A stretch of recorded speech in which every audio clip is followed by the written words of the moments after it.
이게 끝이 없는 거예요. 내가 없어져야 돼요, 자꾸.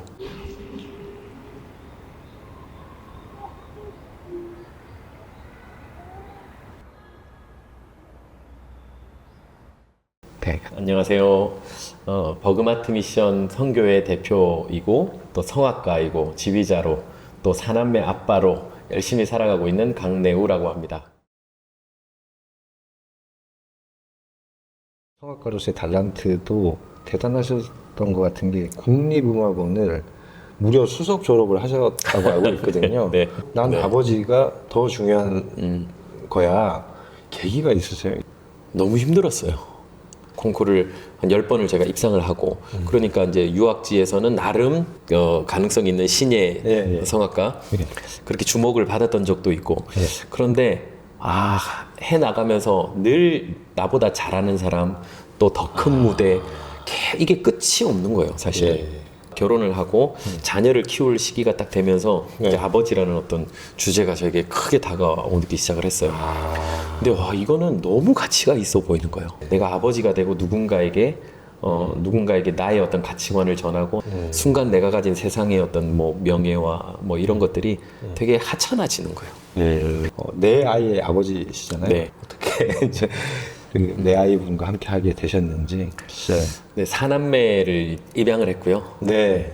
결혼을 하고 제 아내하고 다자녀를 꿈을 꾸고 같이 기도를 했는데 아이가 생기지가 않았어요. 우리가 꼭 혈육이 아니라 입양이라는 방법으로도 얼마든지 아버지가 되어줄 수 있겠다.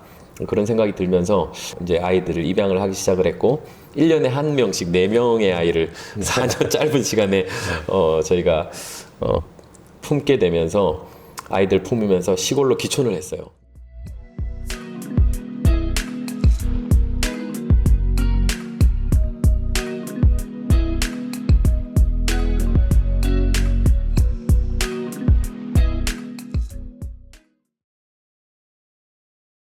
인생에 뭐 중요한 가치들이 사람마다 다 다르잖아요. 인생에 중요한 가치는 뭐라고 생각하시는지 여쭤보겠습니다.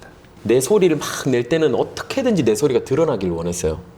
오케스트라를 뚫고 내 소리가 나와야 되고 합창 안에서도 내 소리가 쫙 튀어나왔을 때 그 희열이 있었거든요. 네. 근데 합창을 알게 되고 지휘를 알게 되면서 내가 없어져야 돼요. 자꾸 내가 드러나지 않아야 되고 정작 등을 쥐고 나는 사람들을 보고 있고 최대한 낮춰야 되고 그럼에도 불구하고 나에 의해서 사람들이 이렇게 조화가 만들어지는 이런 과정들을 배워가는 게 너무 재밌습니다, 사실은. 각기 개성이 다 다른 내 아이분을 입양하시기도 네. 했고 약간 지휘자의 어떤 그 숙명과 좀 비슷한 부분도 비슷해요. 있는 것 굉장히 같고 많이 닮아 그거 좀 있습니다. 듣고 싶어요. 일단 합창으로 예를 들면 다 사람마다 다른 소리를 내죠, 당연히. 네네. 근데 지휘자가 어떤 역할을 사실 해줘야 되냐면 같은 소리의 색깔을 낼 수 있도록 이제 그 훈련을 시켜줘야 되는 거예요. 어떤 기준을 정확하게 제시를 해주고 가르쳐 줄 수 있는 게 사실은 지휘자의 역량이고 이게 그대로 저희도 가정에서도 적용이 됐던 것 같아요.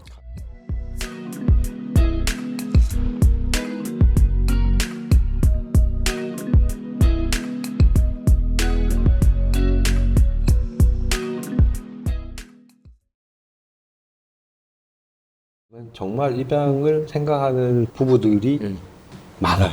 이런 입양의 부모는 이런 행태는 좀 좋지 않아 하는 거를 꼽아주신다면 공개 입양은 이제 뭐 선택의 여지가 없는 그건 아니고. 그런 시대인데 이제 어느 정도까지 공개를 할 거냐의 문제는 이제 부모들이 선택하는 거죠. 숨기는 게 왜 안 좋냐면 내가 주변이든 누군가에게든 입양 사실을 약간 숨기는 뉘앙스를 보이면 아이들이 알아요.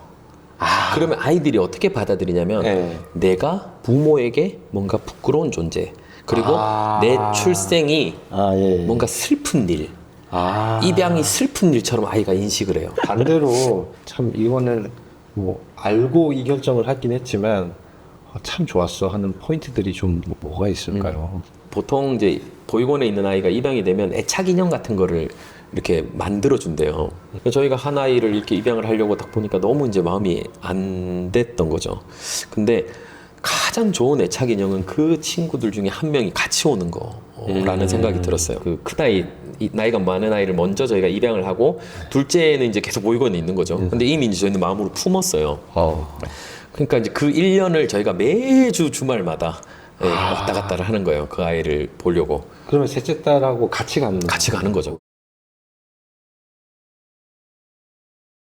요새 저 육아 프로그램 저도 이제 가끔씩 봐요. 네. 뭐 좋기도 하지만 또 약간 또 아쉬운 부분이 없지 않아 있고 뭐 이럴 수가 있는데 이 아이들 육아와 관련된 또 지금 상황에 놓이신 분들에게 어떤 메시지를 주신다면 그 아이들을 이제 요즘 아동 인권이 너무 이제 부각된 시대를 우리가 사니까 예. 너무 요즘은 아이에게 너무 많은 권한을 줘요. 너무 많은 선택에.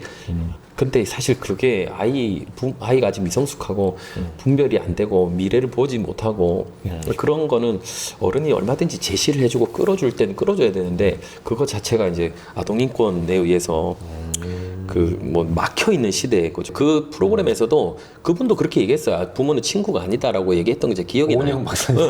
그렇게 얘기를 하는데 이제 예. 아이에게 교육이 들어갈 수 있는 나이는 딱 초등학교 졸업할 때쯤 그 사춘기 직전까지예요. 인격 형성이 그 먼저고. 시기를 놓치면 네. 인격 형성을 이거는 뭐 그건 가정에서 그거 못 배우면 저는 밖에 나가서 굉장히 많이 어려워지는 것 같아요. 훈육을 좀 중요하게 여긴다고 네. 말씀을 해주셨는데 이렇게 조그만 장치 같은 거 얘기하셨어요. 아이들이 좀 재밌게 이렇게 그러니까 재밌게 할 수 있는 게 뭐가 없을까 하다가 66일 챌린지라는 걸 알게 됐어요. 이게 하나의 행동을 66일 동안 지속하면 매일 똑같이 하면 이게 이제 습관이 된다. 뭐 이런 연구 결과가 있었더라고요. 아, 그래요.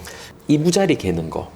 이불. 예. 예. 일어났을 때 예, 이부자리를 딱 정리정돈하는 거. 예. 그 사실 뭐 아무것도 아니잖아요. 침대에서 대충 이렇게 할 수 있지만 그게 아무것도 아닌 것 같아도 아이들하고 그걸 하기 시작을 했더니 아이들이 일어나자마자 자기 이불을 딱 갠단 말이에요. 예. 그러면 벌써 하루가 애들이 받아들이는 이게 생각이 달라져요. 하루에 일단 대한 태도 자체가 태도가 바뀌는 달라져요. 거군요. 이부자리를 딱 개면 다시 그 자리에서 눕거나 뒹굴지 않고 딱 갠 순간 이제 이 침대를 딱 나오는 거죠. 그리고 벌써 하루가 이제 깨어나기 시작이 되고. 그런 요가가 있네. 이걸 개버렸으니까 네, 이미 이제 미정될 수 네. 없네.